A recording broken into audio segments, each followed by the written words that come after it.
योनि मन्ये प्रपद्यन्ते शरीरत्वाय देहिनः स्थाणुमन्येनु संयाति यथा कर्म यथा श्रुतम्। ఇది ఒక అద్భుతమైనటువంటి శ్లోకం. హిందూ ధర్మంలో ఉన్నటువంటి పునర్జన్మ సిద్ధాంతాన్ని రుజువు చేయడానికి, ఎవరి కళ్ళైనా తెరిపించడానికి ఒక అత్యద్భుతమైనటువంటి మంత్రం ఇదిగో ఈ 7వ మంత్రం. ఎందుకనంటే మానవుడికి ఉన్నటువంటి సమస్తమైనటువంటి సందేహాలు తీర్చి పునర్జన్మ సిద్ధాంతాన్ని ప్రతిపాదించి నొక్కి చెప్పి ఏ రకమైనటువంటి సందేహాలకి తావు లేకుండా అద్భుతంగా వివరించేటువంటి మంత్రం ఈ మంత్రం. ఏం చెప్తున్నారు? అంతేకాదు ఈ మంత్రంలో ఉన్నటువంటి మరొక విశేషం ఏమిటంటే, మనం ఇక్కడ చేసేటువంటి కర్మ, మనం ఇక్కడ చేసేటువంటి పనులు ఏవైతే ఉన్నాయో వాటి కారణంగానే మనకి తర్వాత జన్మలు కూడా వస్తాయి అనేటువంటి విషయం కూడా ఇందులో మనకి చాలా స్పష్టంగా చెప్పడం వల్ల మనకి ఎంతో బాగా ఉపయోగపడుద్ది. ఇది కనుక మన బుద్ధిలో కనుక నిలుపుకున్నట్లయితే. ఏం చెప్తున్నారు? యథా కర్మ యథా శృతం. యథా కర్మ వాళ్ళ కర్మల్ని అనుసరించి, యథా శృతం వాళ్ళు విన్నటువంటి శాస్త్ర జ్ఞానాన్ని అనుసరించి. ఎంత అద్భుతమైనటువంటి పదం ఇక్కడ మన కోసం వాడారో చూడండి. యథా కర్మ, మనం చేసినటువంటి పనులు ఎలాంటివి ఉన్నాయో ఆ పనుల్ని బట్టి, మళ్ళీ వచ్చే జన్మ ఎట్లా ఉంటుందో చెప్తున్నారు, ఆ పనుల్ని బట్టి యథాశ్రుతం, మనం విన్నటువంటి శాస్త్ర జ్ఞానం ఏదైతే ఉందో అదిగో దాన్ని బట్టి. అంటే ఆత్మజ్ఞానం కనుక విన్నట్లయితే, ఆత్మజ్ఞానాన్ని కనుక తెలుసుకున్నట్లయితే అదిగో దాన్ని బట్టి మనకి రాబోయేటువంటి జన్మ ఉంటుందని ఇక్కడ చెప్పబోతా ఉన్నారు. వాళ్ళ కర్మల్ని అనుసరించి, వాళ్ళ యొక్క శాస్త్ర జ్ఞానాన్ని అనుసరించి అన్యే దేహినః, కొంతమంది జీవుళ్ళు శరీరత్వాయ, శరీరాన్ని ధరించడం కోసం యోనిం, గర్భాన్ని ప్రపద్యంతే, ఆశ్రయిస్తారు. వాళ్ళ చేసినటువంటి కర్మల్ని బట్టి, వాళ్ళు తెలుసుకునేటువంటి శాస్త్ర జ్ఞానాన్ని బట్టి కొంతమంది జీవుళ్ళు శరీరాన్ని ధరించడం కోసమని గర్భాన్ని ఆశ్రయిస్తారు. అంటే తల్లి గర్భంలోకి వస్తూ ఉంటారు. అయితే ఎవరు ఎలా వస్తూ ఉంటారు అని అంటే దాన్ని ఇక్కడ చెప్తూ ఉన్నారు. మరికొందరు జీవుళ్ళు అన్యే, మరికొంతమంది స్థానం, చెట్టు అంటే కదలకుండా ఉండేటువంటి చెట్టు, కొండ, రాళ్ళు ఇట్లాంటి వాటిని అనుసంయాతి, అనుసరిస్తూ ఉంటారు. చెప్పింది చాలా సింపుల్గానే ఇక్కడ చెప్పిన ఇందులో ఉన్నటువంటి అర్థం మాత్రం చాలా గొప్ప అర్థం ఉంది. ఆ అర్థాన్ని మనం ఇక్కడ తెలుసుకోవాలి. దానికి కారణం ఏమిటంటే ఈ 2 పదాలు, యథా కర్మ యథాశ్రుతం అనేటువంటి 2 పదాలు అన్నమాట. ఈ మంత్రం పునర్జన్మ సిద్ధాంతాన్ని చక్కగా ధ్రువపరుస్తూ ఉంది, గట్టి చేస్తూ ఉంది, మనకి ఏ రకమైనటువంటి సందేహం లేకుండా చేస్తుంది. అసలు పునర్జన్మ అనేది లేనే లేదు, మరణంతో సర్వం సమాప్తం అని చెప్పేటువంటి చార్వాకులు, నాస్తికులు ఈ లోకంలో మనకు కనపడుతూ ఉంటారు. చార్వాకులు అంటే ఎవరో మనకు తెలియపోయిన వాళ్ళు కూడా నాస్తికులే. ఈ నాస్తిక మతాన్ని అనుసరించేటువంటి వాళ్ళు ఎవరైతే ఉన్నారో, నాస్తిక మతాల్ని అనుసరించేటువంటి వాళ్ళు ఎవరైతే ఉన్నారో వాళ్ళు ఏం చెప్తారంటే అస్సలు పునర్జన్మ అంటూ లేదు, ఇంతకు ముందు జన్మ లేదు, ఇక రాబోయే జన్మ లేదు, సావటంతో అంతా సమాప్తం. ఏదో పుట్టాం, ఏదో పెరుగుతున్నాం, ఎప్పుడో చస్తాం, అయిపోతే అంతతో రద్దు, కాబట్టి ఇంకా ఏమీ లేదు అని చెప్తారు. మరి వాళ్లే కాకుండా ఇస్లాం మతం, క్రైస్తవ మతంలో కొంత భాగం వీళ్ళు కూడా పునర్జన్మ అనేటువంటిది లేనే లేదు అని చెప్తూ ఉంటారు. ఈ మతాలను అవలంబించేటువంటి వాళ్ళందరూ కూడా మూఢంగా నమ్మేటువంటి వాళ్ళే తప్ప ఎదురు ప్రశ్నించేవాళ్ళు కాదు, విచారణ చేసేవాళ్ళు కాదు.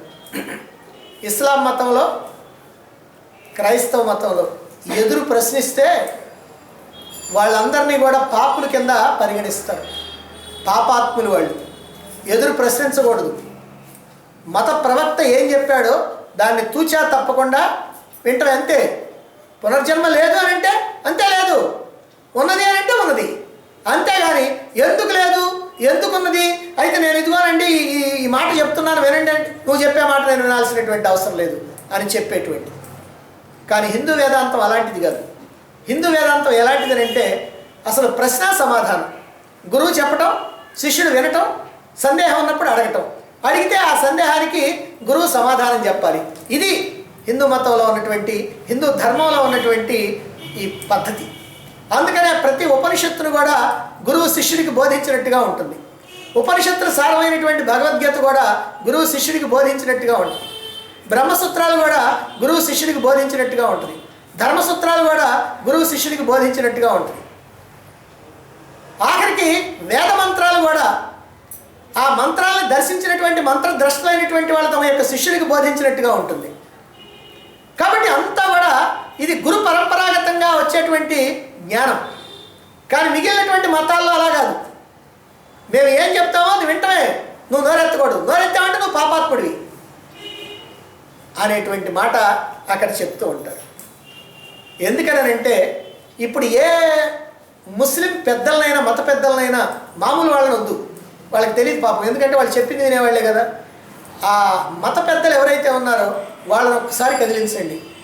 ఏమయ్యా పునర్జన్మ లేదని అంటున్నావు కదా, పునర్జన్మ లేకపోతే ఇప్పుడు ఇంతటితో రద్దు కనుక అయితే ఈ జన్మలో పుణ్యాలే చేయాల్సినటువంటి అవసరం ఏమిటి? హాయిగా పాపాలు చేసుకోవచ్చుగా, ఎందుకంటే తర్వాత ఇంకేమీ లేదుగా, మరణంతో సమాప్తం కదా. అప్పుడు వాళ్ళు చెప్పొచ్చు, అయ్యా నువ్వు పాపాలు చేస్తే కష్టాలు అనిపిస్తావని. అప్పుడు నువ్వు ఒకటి చూపించవచ్చు, అదిగో పరమ పాపాలు చేసేవాడు ఎంతో హాయిగా ఆనందంగా ఉన్నాడని. అలాంటి వాళ్ళు కావాల్సినంత మంది లోకంలో ముందు ముఖ్యమైనటువంటి రాజకీయ నాయకులు అందరూ ఉన్నారు. కాబట్టి ఎన్ని పాపాలు చేసినా, ఎంత దుర్మార్గం చేసినా హాయిగా ఆనందం అనుభవిస్తూ ఉంటారు. మరి అయితే ఈ పాపాలు చేయకుండా ఉండాలి, పుణ్యమే చేయాలి, మంచి పనులే చేయాలి, చెడ్డ పనులు చేయకూడదు అనేటువంటి అవసరం ఏముంది ఇంకా? అది ఒకటి, దానికి సమాధానం చెప్పాలి. రెండో విషయం ఏమిటంటే ఒకడు ఎందుకు పుడుతూనే ఒక కోటీశ్వరుడిగా పుట్టాడు? గోల్డెన్ స్పూన్ తోటి, ఇంతకుముందు సిల్వర్ స్పూన్ అనేవాడు, ఇప్పుడు గోల్డెన్ స్పూన్ తోటి పుడుతున్నాడే. ఎందుకని పుడుతున్నాడు? ఒకడు ఎందుకని ఒక బిచ్చగాడికి పుడుతున్నాడు? వాడు పుట్టడంతో వాడికి అడుక్కొచ్చి వాడికి తిండి పెట్టాలని. వాడు పెద్దవాడు కాగానే ఒకరు పెద్దవాడు కాగానే వాడికి బొచ్చిచ్చి పంపిస్తారే, వాడు వెనకాడికి తిప్పుతారే. ఎందుకు? వాడు ఏం చేశాడు? ఏం పాపం చేశాడు కాబట్టి అట్ట పుట్టాడు? పుడుతూనే ఏమైనా పాపం చేశాడా? పుట్టిన తర్వాత ఏమైనా పాపం చేశాడు? పుట్టిన తర్వాత చేస్తే పుట్టడం అట్టెందుకు పుట్టాడు? కాబట్టి దీనికి ఏమిటి సమాధానం అని అంటే, ఆహా అవన్నీ మాకు అనవసరం, పునర్జన్మ లేదు, అంతే, ఒకటే మాట. కాబట్టి ఇది హిందూ ధర్మంలోకి వచ్చినప్పటికల్లా పునర్జన్మ ఉంది అన్నారు అనుకోండి, ఉంటే ఎట్లా ఉంది ఇక్కడ క్వశ్చన్ వేయచ్చు, దానికి సమాధానం వస్తుంది. ఎందుకుంది? దానికి సమాధానం వస్తుంది. ఉన్నదని ఎట్లా చెప్తావు? దానికి సమాధానం వస్తుంది. ఇవన్నీ కాక రాజస్థాన్లో ఒక యూనివర్సిటీ వాళ్ళు దాదాపుగా 30-40 సంవత్సరాల నుంచి కూడా ఈ పునర్జన్మ మీద రీసెర్చ్ చేస్తున్నారు. అనేకమైనటువంటి విషయాలు వెలువడుతూ ఉన్నాయి, అనేకమైనటువంటి రుజువులు జరుగుతూ ఉన్నాయి, వస్తున్నాయి. వచ్చినటువంటి వాటిలో కొన్ని అబద్ధాలు ఉంటే ఉండొచ్చు, కానీ నిజానికి కూడా ఉన్నాయి. అవి ఉన్నాయి కాబట్టి పునర్జన్మ అనేటువంటిది ఖచ్చితంగా ఉన్నది అనేటువంటి విషయం మనకి తేలిపోతూ ఉంది. మరి కొంతమంది ఏమంటారంటే, ఏమంటే పునర్జన్మ ఉన్నది కానీ ఇక కానీ అని మళ్ళీ కొర్రేస్తారనమాట. ఏమిటది? పునర్జన్మ ఉంది కానీ మనుషులు మనుషులుగానే పుడతారు, కోతులు కోతులుగా పుడతాయి, పక్షులు పక్షులుగా పుడతాయి, పాములు పాములుగా పుడతాయి, తేళ్ళు తేళ్లుగా పుడతాయి అని ఒక కొత్త నూతన సిద్ధాంతాన్ని వీళ్ళంతటి వీళ్ళే బయటికి తీసుకొచ్చారు పాపం. అదిగో అటువంటి వాళ్ళు మనకి ఇప్పుడు కూడా దేశంలో ప్రపంచంలో మొత్తం వ్యాపించి ఉన్నారు. అదే ఇప్పుడు ప్రజా సమాజం అనేటువంటిది వాళ్ళు చెప్పేది ఇది. పాపం అక్కడికి వెళ్ళినటువంటి వాళ్ళు దాన్నే వింటారు, విని ఆహా ఓహో అని ఆనందిస్తూ ఉంటారు. ఏంది? పునర్జన్మ ఉన్నది కానీ మనుషులు మనుషులుగానే పుడతారంట, జంతువులు జంతువులుగానే పుడతాయంట. ఇది వాళ్ళ సిద్ధాంతం. ఎందుకనంటే ఏమండి, మనం వేప విత్తనం వేస్తే వేప చెట్టే వచ్చుద్ది కదా, మామిడి విత్తనం వేస్తే మామిడి చెట్టే వచ్చుద్ది కదా, అందుకని మనిషి మనిషే పుడతాడు, జంతువు జంతువుగానే పుట్టుద్ది అని చెబుతారు. పోనీ వాళ్ళు చెప్పే ఉపమానాన్న వాళ్ళు ఏమైనా కాస్త విమర్శించారా? ఇప్పుడు ఏం చేస్తున్నారు? విత్తనం తీసి ఆ చెట్టు యొక్క విత్తనం ఏదైతే ఉందో ఆ విత్తనం వేస్తే మళ్ళీ ఆ చెట్టే వస్తుంది, కరెక్టే. మరి అంటే మనిషి అనేటువంటి విత్తనం ఏదైతే ఉందో అంటే వీర్యకణం, మనిషిలో నుంచి వచ్చినటువంటి వీర్యకణం వల్ల మనిషే పుడతాడు, జంతువుల నుంచి వచ్చినటువంటి వీర్యకణం వల్ల జంతువే పుట్టుద్ది. ఇప్పుడు ఇది కాదని ఎవరున్నారు? కానీ ఇక్కడ చెబుతుంది ఏంటంటే మనిషి అయినటువంటి వాడు తిరిగి జన్మించేటప్పుడు వాడు మనిషిగానే పుట్టాల్సిన అవసరం లేదు అని శాస్త్రం చెప్తా ఉంది. ఎందుకని? ఇక్కడ ఏమిటి విత్తనం? ఈ విత్తనం ఏమిటో పాపం వాళ్ళకి తెలియదు. విత్తనం వాళ్ళు బాహ్యంగా విత్తనం అనుకుంటున్నారు, కానీ ఈ విత్తనం వాళ్ళకి తెలియదు. ఏమిటనంటే మన యొక్క కర్మఫలాలు వాసనలే విత్తనం, మన కారణ శరీరం విత్తనం. మనిషిగా ఉన్నటువంటి వాడు ఒక జంతువులాగా ప్రవర్తించాడు, ఓ పశువులాగా ప్రవర్తించాడు, ఓ మృగంలాగా ప్రవర్తించాడు. కాబట్టి వాడికి తయారయ్యేటువంటి వాసనలన్నీ ఏమిటి? ఆ మృగవాసనలు, ఆ పశువాసనలు, అది విత్తనం. ఈ విత్తనంతో మళ్ళీ వచ్చేటువంటి వాడు ఏమవుతాడంటే ఆ పశు స్వభావంతో ఆ పశువు ఆ మృగం లాగా ఆ మృగం దేహాన్ని తీసుకొని మళ్ళీ ఈ లోకంలోకి వస్తున్నాడు. ఇది విత్తనం అంటే. పాపం ఉపమానం అయితే చెప్పారు, కానీ ఉపమానంలో ఉన్నటువంటి లోతు మాత్రం వాళ్ళకి తెలియటల్లా. అందుకని ఈ రకంగా లోకంలో ఈ పునర్జన్మ సిద్ధాంతాన్ని కలగాపులగం చేసేసారు అందరూ కలిసి. కారణం ఏమిటంటే ఉపనిషత్తుల్ని పాపం వాళ్ళు చూసి వెరగరు. ఆ ఉపనిషత్తుల్లో చెప్పబడినటువంటి మంత్రాల యొక్క భావం వాళ్ళకి తెలియదు. వాటిని విశ్లేషించేటువంటి ఆ సూక్ష్మమైనటువంటి బుద్ధి వాళ్ళకి లేక మందబుద్ధి కావటం వల్ల, అల్పబుద్ధి కావటం వల్ల అదిగో వాళ్ళు ఆ రకమైనటువంటి భావంతో ఉంటా ఉన్నారన్నమాట. ఆత్మ యొక్క శక్తిని, ఆత్మ యొక్క స్థితిని సరైనటువంటి అవగాహన చేసుకోలేనటువంటి వాళ్ళు, శాస్త్రాలను సరిగ్గా అర్థం చేసుకోలేనటువంటి వాళ్ళు, శాస్త్రాలని అధ్యయనం చేయకుండా ఆధారం లేకుండా మాట్లాడేటువంటి వాళ్ళు, మాట్లాడేటువంటి మాటల్ని మూర్ఖంగా నమ్మేటువంటి వాళ్ళు, ఇక శాస్త్రాలని అధ్యయనం చేసి కూడా చక్కగా విషయాలను తెలుసుకొని విశ్లేషించి చెప్పేటువంటి గురువులు కూడా కొంతమంది తమ శిష్యులకి ప్రోత్సాహాన్ని ఇచ్చేందుకు, అంటే వీళ్ళకి తెలిసి కూడా తమ శిష్యులకి ప్రోత్సాహాన్ని ఇచ్చేందుకు ఒక్కసారి మానవ జన్మ ఎత్తిన తర్వాత ఇక ఎలాంటి కర్మలు చేసినా సరే మళ్ళీ మానవులుగానే పుడతారు, ఈ జంతువులుగా పశుపక్షాదులుగా పుట్టరు అని ప్రోత్సాహకంగా చెప్పేటువంటి వాళ్ళు కూడా అక్కడక్కడ కొద్దిమంది ఉన్నారు. అయితే ఇలాంటి మాటలు చెప్పొచ్చా? పలికితే సత్యాన్ని పలకాలి. అది కఠినమైనటువంటిదైనా సరే సత్యాన్నే పలకాలి. సత్యాన్ని పలికినప్పుడే అవతలవాడు బాగుపడతాడు. ఎందుకనంటే అయ్యా నువ్వు ఎలాంటి పనులు చేసినా ఏం పర్వాలేదు, నువ్వు మళ్ళీ మనిషిగానే పుడతావంటే ఓహో నేను ఎలాంటి పనులైనా చేయొచ్చు కదా అనుకుంటాడు. లేదా ఎలాంటి పనులైనా చేసినటువంటి వాడు అహమ్మయ్యా నాకేం పర్వాలేదు అనుకుంటాడు. కానీ నువ్వు సత్కర్మలు చేస్తేనే నీకు మంచి జన్మ వస్తుంది, దుష్కర్మలు చేస్తే దుష్ట జన్మ, నీచమైనటువంటి జన్మ వస్తుంది అని చెబితే అతడు జాగ్రత్తగా సత్కర్మలు మాత్రమే చేస్తాడు. చెడ్డ కర్మలు చేసేటప్పుడు అతన్ని హెచ్చరిస్తూ ఉంటుంది ఈ వాక్యం. అందువల్ల ఎప్పుడు కూడా సత్యాన్ని పలకాల్సిందే కానీ ఈ అసత్యాన్ని పలకూడదు. ఇలాంటి భావాలన్నింటినీ కూడా ఈ రకంగా అందరూ రకరకాలైనటువంటి వాళ్ళు చెప్పేటువంటి భావాలన్నింటినీ కూడా నిర్ద్వందంగా ఖండిస్తున్నది ఈ మంత్రం.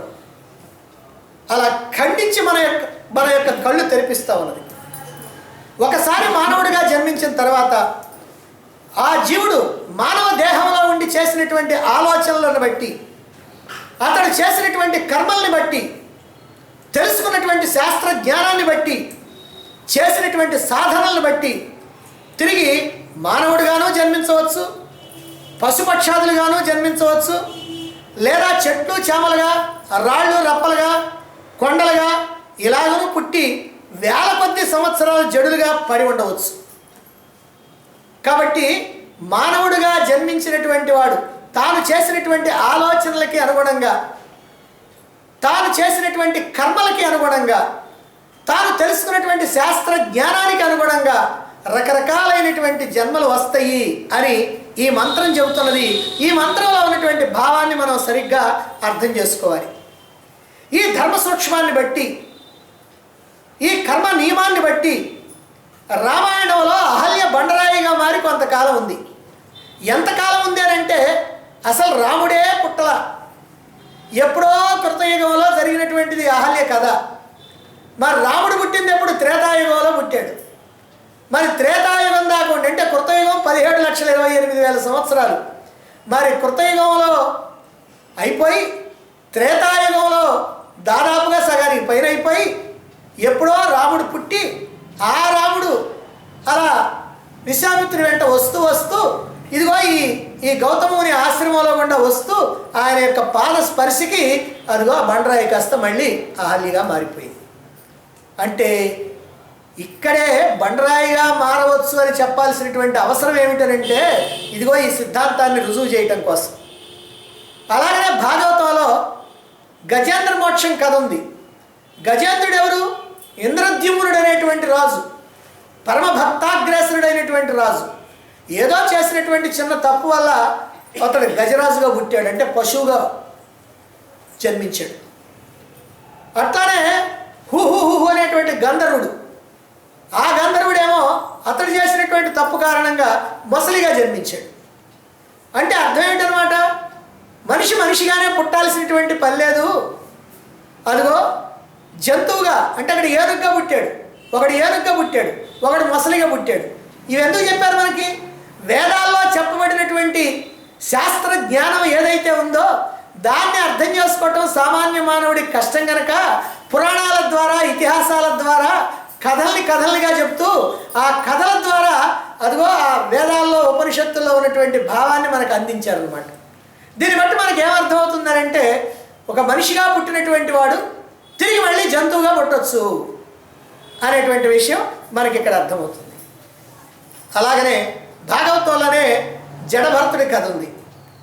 ఈ జడభరతుడు ముందుగా భరతుడు అనేటువంటి రాజు రాజ్య పరిపాలన చేసి అరణ్యాలకు వచ్చి తపస్సు చేసుకొని అక్కడ అనుకోకుండా ఓ జింక పిల్లని చూసి ఆ పిల్లని పాపం అయ్యో దీన్ని ఎవరు చూస్తారని చెప్పి దాన్ని జాలిపడి తెచ్చుకొని పెంచి పెద్ద చేస్తూ దాని మీద ఉన్నటువంటి మోహంతో తన యొక్క వ్యవహారాలు, తన యొక్క ధ్యానము, తపస్సు అన్నీ కూడా పోగొట్టుకున్నాడు. ఎప్పుడు జింకపిల్ల అనుకుంటానే ఉన్నాడు. అలా అనుకొని చెట్టు చివరిలో ఎప్పుడో ఒకసారి ప్రాణం వదిలేసిన తర్వాత జింకగా పుట్టాడు. ఎందుకని?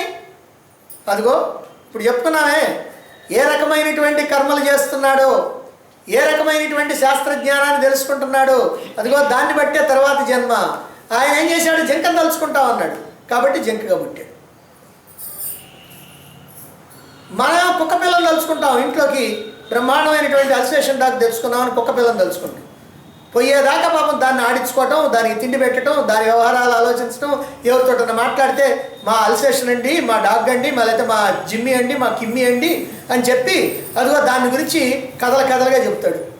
ఇలా చెప్పి మొత్తం ఆయనకు అదే ఎక్కించుకుంటాడు, వచ్చే జన్మలో కుక్కగా పుడతాడు. కాబట్టి ఇదంతా ఎందుకు జరుగుతుంది అంటే నువ్వు చేసినటువంటి కర్మల కారణంగా అనేటువంటిది మనం అర్థం చేసుకోవాలి. కనుక ఆ భరతుడు ఈ జింకగా పుట్టాడు. మరి జింకగా ఉన్న తర్వాత మళ్ళీ మరణించిన తర్వాత జడభరతుడిగా పుట్టాడు. అంటే ఒట్టి జడుడుగా, పెడితే తింటాడు, పెట్టకపోతే మానుకుంటాడు, అసలు ఏం మాట్లాడడం. జడుడు అంటే ఓ చెట్టులాగా, ఓ బండరాయిలాగా అలా ఉంటాడు. దేనికి బాధపడ్డు, దేనికి సంతోషపడ్డు, ఊరికి అట్లా కూర్చుంటాడు అంతే. అలాంటి జడుడుగా పుట్టాడు. కానీ ఆ శాస్త్ర జ్ఞానం ఏదైతే ఉందో ఆ జ్ఞానం మాత్రం ఇప్పుడు మళ్ళీ అతనికి లెక్కకొచ్చి రహుగండు అనేటువంటి ఒక రాజు అదిగో పల్లకీలో వెళుతూ ఉంటే ఆ పల్లకీని మోయటానికి ఓ మనిషి తగ్గితే వీడిని పట్టుకొచ్చి మోయమంటాడు. అలా మోస్తూ ఉంటాడు. కొంత దూరం పోయిన తర్వాత ఇతనికి మొయ్యటం అలవాట్లేదు కాబట్టి వాళ్ళతో సమానంగా మొయ్యలేకపోతున్నాడు, వాళ్ళతో సమానంగా అడుగులు అయిపోతున్నాడు, వేయలేక పడబోయేటప్పుడు కుదిపి వస్తూ ఉంది ఆ పల్లకీకి.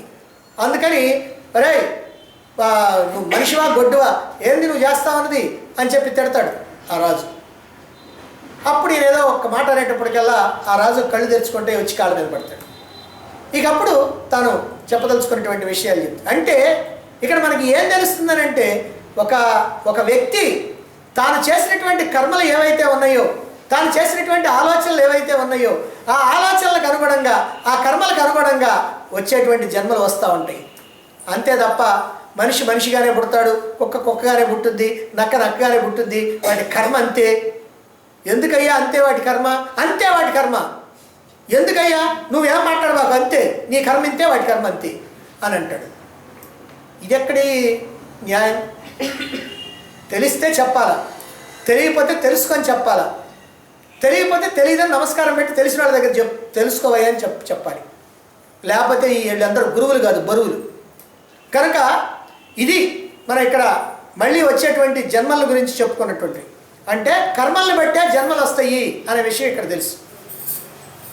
ఇప్పుడు ఈ జీవుడు దేహాన్ని అవసరమైనంత కాలం వాడుకుని, అంటే ఈ దేహంలో జీవుడు కదా ఉంది, అంటే ఈ జీవుడు కదా ఈ దేహాన్ని తెచ్చుకుంది. ఎందుకు తెచ్చుకున్నాడు దేహాన్ని? తన అనుభవాలు పొందడానికి, తన సుఖాలు దుఃఖాలు కష్టాలు బాధలు ఇవన్నీ పొందాలి అని అంటే ఓ దేహం కావాలి కాబట్టి దేహాన్ని తెచ్చుకున్నాడు.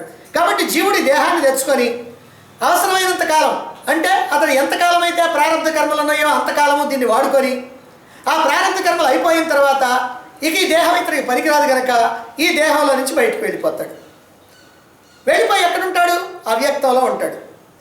అవ్యక్తంలో ఉండి మరొక దేహంతో సంబంధం పెట్టుకునేంత వరకు, అంటే మరొక దేహాన్ని ధరించేంత వరకు భావనా రూపంలో ఉంటాడు. ఈ దేహంలో నుంచి వెళ్ళినటువంటి జీవుడు భావనా రూపంలో ఉంటాడు. భావన అంటే ఏమిటి? సూక్ష్మాతి సూక్ష్మం. మన భావన, దానికి ఒక ఆకారం ఉందా? ఏమీ లేదు. అంటే ఆ భావనా రూపంలో ఉంటాడు. అలా ఉన్నటువంటి ఆ జీవుడు తన సంచిత కర్మల్లో నుంచి ఏవైతే పక్వానికి వస్తాయో, ఆ పక్వానికి వచ్చినటువంటి ప్రారంధ కర్మలు, పక్వానికి వచ్చినటువంటి ప్రారంధ కర్మలు అంటారు. ఆ ప్రారంధ కర్మల్ని బట్టి తగినటువంటి దేహాన్ని ఎన్నుకుంటాడు. ఎందుకని? ఏ రకమైనటువంటి కర్మఫలాలు అనుభవించాలనో, ఏ రకమైనటువంటి వాసనల్ని ఖర్చు చేసుకోవాలనో వాటికి అనుగుణమైనటువంటి దేహాన్ని ఎంచుకుంటాడు. దానికి మనిషి శరీరం కావాలన్నా, గొడ్డు శరీరం కావాలన్నా, గొర్రె శరీరం కావాలన్నా, పిల్లి శరీరం కావాలన్నా, పులి శరీరం కావాలన్నా, సింహం శరీరం కావాలన్నా, చెట్టు శరీరం కావాలన్నా, కొండ శరీరం కావాలన్నా, ఏది కావాలి అనేటువంటిది అతడి యొక్క ఈ కర్మలు, పక్వానికి వచ్చినటువంటి ప్రారంభ కర్మలు ఏవైతే ఉన్నాయో దాన్ని బట్టి నిర్ణయించుకుంటాడు. అలా నిర్ణయించుకొని అంతకుముందు మానవ జన్మలో నికృష్టమైనటువంటి కర్మలు, హేయమైనటువంటి కర్మలు, పాపకర్మలు, పశు ప్రవృత్తిలో చేసినటువంటి కర్మలు అవి కనుక ఉన్నట్లయితే పశువుగా, మృగంగా, పురుగ్గా హీనాతిహీనమైనటువంటి జన్మలు ఎత్తి అనేకమైనటువంటి కష్టాలు దుఃఖాలు అనుభవించాలి. ఇక మరికొంతమంది జడులాగా ఉన్నారనుకోండి, అంటే దేనికి స్పందించకుండా, ఏ చెప్పినా వాడికి అర్థం కాదు, ఏం చేయమన్నా వాడు చేయడు, పెడితే తింటాడు లేకపోతే పడుకొని నిద్రపోతాడు.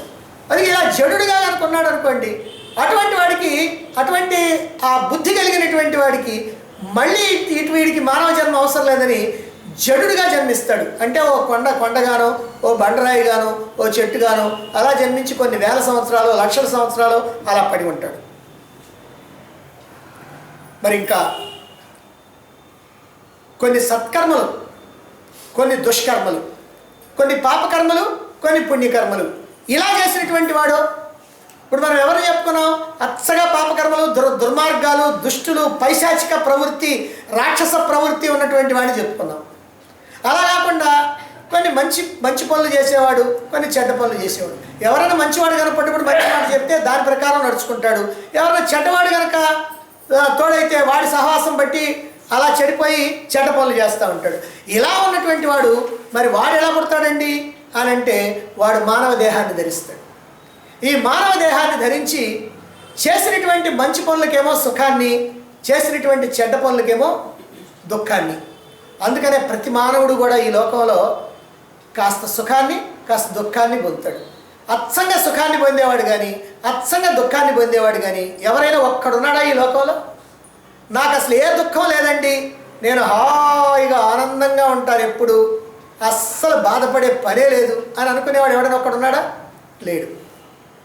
అలాగనే నాకు ఎప్పుడూ కష్టాలేనండి, అసలు సంతోషం అనేది జరగనండి, అసలు నవ్వు నా మొహాన్ని ఎప్పుడు లేదండి అనేవాడు ఉన్నాడా? ఉంటే ఉండొచ్చు. ఏది అలా అంటే అనొచ్చు, కానీ వాడు కూడా ఎప్పుడో ఒకప్పుడు ఆనందిస్తాడు. ఏ క్షణంలోనో వాడికి కూడా ఆనందం వస్తుంది. కాబట్టి ఇలా సుఖము దుఃఖము రెండూ కలగలిసి ఉన్నటువంటి వాడు. ఎక్కువ తక్కువలు ఎంతైనా ఉండొచ్చు. ఎక్కువ సుఖం ఉండొచ్చు, తక్కువ కష్టం ఉండొచ్చు. ఎక్కువ కష్టం ఉండొచ్చు, తక్కువ సుఖం ఉండొచ్చు. అట్లా ఎక్కువ తక్కువ ఈ సుఖ దుఃఖాలు అనుభవించడానికి వచ్చేటువంటి వాడు ఇదిగో ఈ మానవుడు. ఈ మానవుడు ఎట్లా వస్తాడంటే పురుష వీర్య కణంలో చేరి స్త్రీ గర్భంలో ప్రవేశించి అక్కడ ఈ దేహం యొక్క రూపుదిద్దుకొని ఆ గర్భంలో నుంచి బయటకు వస్తాడు. ఇదంతా కూడా వాళ్ళ కర్మానుసారమే జరుగుతుంది. అందుకనే ఇక్కడ ఏం చెప్పారంటే యథా కర్మ, వాళ్ళ కర్మల్ని బట్టి. ఇంతవరకు మనం అర్థం చేసుకుంటే మనకు ఒక విషయం తెలుస్తుంది. ఏమిటది? ఏ మానవుడైనా సరే అతడు చేసినటువంటి పనులు ఏవైతే ఉన్నాయో ఆ పనుల యొక్క మంచి చెడ్డల్ని బట్టి, ఆ పనుల యొక్క తీవ్రతను బట్టి అదిగో వాడికి మళ్ళీ జన్మలు వస్తాయి అని. అందుకని ఇక్కడ యథాకర్మ అన్నారు. ఇలా నీచమైనటువంటి కర్మలు చేస్తే నీచమైనటువంటి జన్మలు, సామాన్యమైనటువంటి కర్మలు అంటే మంచి చెడు కలగలిపిగా చేసినట్లయితే మానవ జన్మలు ఇలా వస్తాయి. ఇది కాకుండా మరొక మాట కూడా ఉంది ఇక్కడ, యథాశ్రుతం అని. ఇదే మనం బాగా అర్థం చేసుకోవాలి, మనం ఆనందించాలి కూడా. మనకి తెలియకుండానే మనం ఆనందించాల్సినటువంటి పని ఉంది ఇక్కడ. ఏమిటదనంటే యథాశ్రుతం. మానవుల్లో మంచి చెడ్డ చేసినటువంటి వాళ్ళు ఉన్నారు కదా, అంటే ప్రతి మనిషి కూడా మంచి పనులు చేస్తుంటాడు, చెడ్డ పనులు చేస్తాడు. కొంతమంది తెలియ కూడా చెడ్డ పనులు చేసేవాళ్ళు ఉండొచ్చు. కాబట్టి ఎలా చేసినా సరే ఈ చెడ్డ పనులే. మరి మంచి చెడు అనుభవించేటువంటి ఈ మానవుల్లో ఉత్తమమైనటువంటి జన్మలు కొన్ని ఉన్నాయి, కాస్త సాధారణమైనటువంటి జన్మలు కొన్ని ఉన్నాయి. ఉత్తమమైనటువంటి జన్మలు అంటే మహాత్ములుగా, భక్తులుగా, జ్ఞానులుగా వచ్చేటువంటి అరుదైనటువంటి జన్మలు కొన్ని ఉన్నాయి మానవుల్లో. మరి ఇలాంటి జన్మలు ఎందుకు వస్తున్నాయి? ఇలా జన్మించి దైవం వైపుకి ఎందుకు తిరుగుతున్నారు? ఎందుకు ఆ దైవాన్ని గురించినటువంటి ఆలోచన చేస్తున్నారు అని అంటే, వాళ్ళు అంతకుముందు జన్మలో యత్ శృతం జ్ఞానాన్ని గురించి, ఆత్మజ్ఞానాన్ని గురించి తెలుసుకున్నారు. జ్ఞానం అంటే లౌకిక జ్ఞానం కాదు. శాస్త్రంలో ఈ భౌతిక శాస్త్రం, రసాయనిక శాస్త్రం, ఈ శాస్త్రాలు కాదు. ఇక్కడ జ్ఞానం అని అంటే ఆత్మజ్ఞానం. కాబట్టి ఆత్మజ్ఞానాన్ని గురించి శాస్త్రాలు మనకి తెలియజెప్తున్నాయి. ఆత్మజ్ఞానాన్ని గురించి తెలియజెప్పే శాస్త్రాలు ఏంటి? ఉపనిషత్తులు. కాబట్టి ఉపనిషత్తుల ద్వారా, ఉపనిషత్తుల్లో చెప్పబడినటువంటి శాస్త్రజ్ఞానం ఏదైతే ఉందో దాన్ని శృతం ఎవరైతే వింటున్నారో, ఇక్కడ వింటున్నారు అంటే ఏమండి నేను మొన్న రోజు విన్నానంటే ఈ జన్మకి సరిపోద్ది అని అనుకోకూడదు. వింటున్నారంటే అర్థం ఏంటంటే విని అర్థం చేసుకుంటున్నారు అని అర్థం. కాబట్టి మనం అట్లా అర్థం చేసుకోవాలి. ఊరికినే ఏదో ఒక రోజు వినిపోవటం కాదు. అంటే వింటామనంటే దాన్ని బాగా జాగ్రత్తగా అర్థం చేసుకోవాలి. అది వినటం. విన్నందువల్ల ఫలితం అది అనమాట. ఇట్లా ఎవరైతే దైవాన్ని గురించి, ఆత్మను గురించి, ఆత్మజ్ఞానాన్ని గురించి శ్రవణం చేస్తున్నారో అంటే వింటున్నారో, శ్రవణం చేసినటువంటి విషయాల్ని శ్రద్ధగా మననం చేసి గ్రహిస్తూ ఉంటారో, మననం చేసి గ్రహించినటువంటి విషయాల్ని విచారణ చేస్తూ ఉంటారో, వాటిని జీవితంలో ఆచరణ చేస్తూ ఉంటారో, అదిగో అటువంటి వాళ్ళకి ఉత్తమోత్తమైనటువంటి మానవ జన్మ లభిస్తుంది. అంటే మీ అందరికీ కూడా ఉత్తమమైనటువంటి జన్మ ఖాయం. ఎప్పుడు? అంత్యకాలం వరకు ఈ శాస్త్రజ్ఞానాన్ని వింటూ ఉంటే, లేదా మననం చేసుకుంటూ ఉంటే, లేదా చదువుకుంటూ ఉంటే, లేదా అర్థం చేసుకొని గ్రహించి ఆచరణ చేస్తూ ఉంటే, ఇవి కనుక చేస్తూ ఉంటే మాత్రం ఉత్తమమైనటువంటి జన్మ. ఏమిటి ఉత్తమమైనటువంటి జన్మ అంటే? అంటే భగవంతుని వైపుకి తిరగాలని కాదు ఇప్పుడు ఇది చదువుతుంది. అందుకని భగవంతుని వైపుకి తిరిగే జన్మ వస్తుంది. అంటే నువ్వు వద్దన్నా కాదన్నా బలవంతాన్ని నిన్ను భగవంతుడు తన వైపుకి ఈడ్చుకుంటాడనమాట. ఆ రకంగా భగవంతుని వైపు తిరిగేటువంటి జన్మ వస్తుంది, ఉత్తమోత్తమైనటువంటి జన్మ వస్తుంది. మహాత్ములుగా పుడతారు, భక్తులుగా పుడతారు, జ్ఞానులుగా పుడతారు, గురువులుగా పుడతారు. ఇలా ఏదో రకమైనటువంటి ఉత్తమోత్తమైనటువంటి జన్మ వస్తుంది. ఎవరికి? యథాశ్రుతం. ఎవరైతే ఈ జన్మలో ఆ శాస్త్ర జ్ఞానాన్ని అందుకుంటారో అదిగో అటువంటి వాడు. దీన్ని బట్టి రాబోయేటువంటి జన్మలన్నీ కూడా ఎవరి మీద ఆధారపడి ఉన్నాయి? మన మీదనే ఆధారపడి ఉన్నాయి. మనం చేసేటువంటి పనుల మీదనే ఆధారపడి ఉన్నాయి. అంటే మన భవిష్యత్తు మన చేతుల్లో ఉంది. ఇక్కడ భవిష్యత్తు మన చేతుల్లో లేదు, ఎప్పుడూ అయిపోయింది. కానీ ఇప్పుడు ఈ భవిష్యత్తు మాత్రం మన యొక్క చేతుల్లోనే ఉంది అని ఈ మంత్రం ద్వారా మనం అర్థం చేసుకోవచ్చు. ఈ లభించినటువంటి మానవ జన్మని రాక్షసంగా, పశు ప్రవృత్తితోటి, జడత్వంతో, పైశాచికత్వంతో ఎవరైతే గడుపుతారో అటువంటి వాళ్ళకి హీన జన్మలు రావటం, నిరంతరము దుఃఖము బాధలు తప్ప ఇక రెండవది లేకుండా ఉండటం ఖాయం. అలా కాకుండా సామాన్యంగా ఏదో సంపాదించుకుంటూ, ఖర్చు పెట్టుకుంటూ, భోగాలు అనుభవిస్తూ, ఇతరులకి సాయం చేస్తూ, మంచి పనులు చేస్తుంటూ, అప్పుడప్పుడు చెడ్డ పనులు చేస్తుంటూ ఎవరైతే ఉంటారో అటువంటి వాళ్ళకి మానవ జన్మలు రావటం, ఆ మానవ జన్మల్లో చేసినటువంటి దానికి చెడు పనులు చేస్తే కష్టం, మంచి పనులు చేస్తే సుఖం రావటం, ఇది జరుగుతూ ఉంటుంది. అంటే సుఖ దుఃఖాల మిశ్రమం. మళ్ళీ మళ్ళీ జన్మలు తెచ్చుకుంటూ కొంతకాలం స్వర్గభోగాలను అనుభవిస్తూ, కొంతకాలం నరకయాత్రలను అనుభవిస్తూ ఇలా ఉంటూ ఉంటారు. ఇక అరుదైనటువంటి జన్మలు, గొప్పవైనటువంటి జన్మలు, మహాత్ములుగా జన్మించాలి అని అంటే శృతం, శాస్త్ర శ్రవణం తప్పనిసరి. కాబట్టి శాస్త్ర శ్రవణం చేసినటువంటి వాళ్ళకి ఉత్తమోత్తమైనటువంటి జన్మ రావటం తథ్యం. ఏ మానవ జన్మ నీకు మోక్షాపేక్ష కలిగి, ఏ మానవ జన్మలో నీకు మోక్షం పొందాలి అనేటువంటి కోరిక కలిగి ఒక సద్గురువుని ఆశ్రయించి ఆ సద్గురువు చెప్పినట్టుగా ఆ చెప్పినటువంటి శాస్త్రాలను వింటూ వాటిని అర్థం చేసుకుంటూ ఆ మార్గంలో నువ్వు కనుక ప్రయాణిస్తే ఆ జన్మతో నీ ప్రయాణ దిశ మారుతుంది. ఇప్పుడు కోటాను కోట్ల జన్మలు పుట్టడం సావటం అనేటువంటిది కదా. అంటే పాపాలు పుణ్యాలు చేస్తున్నావు, సుఖాలు దుఃఖాలు అనుభవిస్తావు, మళ్ళీ జన్మిస్తావు, మళ్ళీ పాపాలు పుణ్యాలు చేస్తావు, మళ్ళీ సుఖాలు దుఃఖాలు అనుభవిస్తావు. ఇదొక క్రమం. ఈ క్రమం, ఈ జీవిత క్రమం, ఈ జీవన క్రమం, ఈ ప్రయాణ క్రమం ఏదైతే ఉందో అది కాస్త మారిపోద్ది. ఎప్పుడు మారిపోద్ది?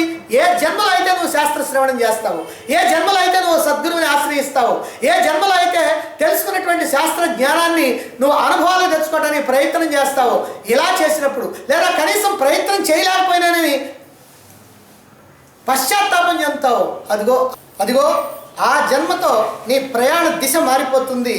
ఉత్తమోత్తమైనటువంటి మానవ జన్మని పొందుతావు.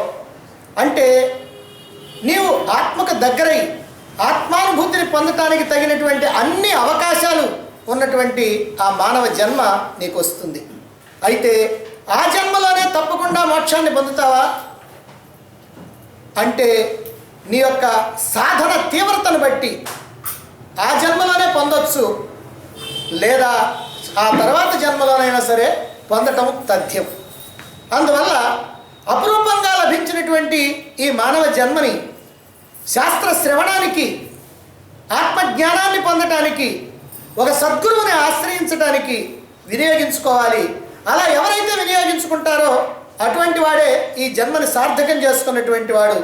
అలా వినియోగించుకోకుండా ఈ జన్మని సాధారణమైనటువంటి ప్రాపంచిక విషయాలకో, ఏదో కుటుంబ పోషణకో, వీటికి మాత్రమే ఉపయోగించుకున్నటువంటి వాడు జీవితాన్ని వ్యర్థం చేసుకున్నటువంటి వాడే అవుతాడు అనేటువంటి విషయాన్ని ఈ మంత్రంలో చెప్పి, ఇక నచికేతుడు అడిగినటువంటి ఆత్మతత్వాన్ని గురించి యమధర్మరాజు సూటిగా తెలియజేయబోతున్నాడు.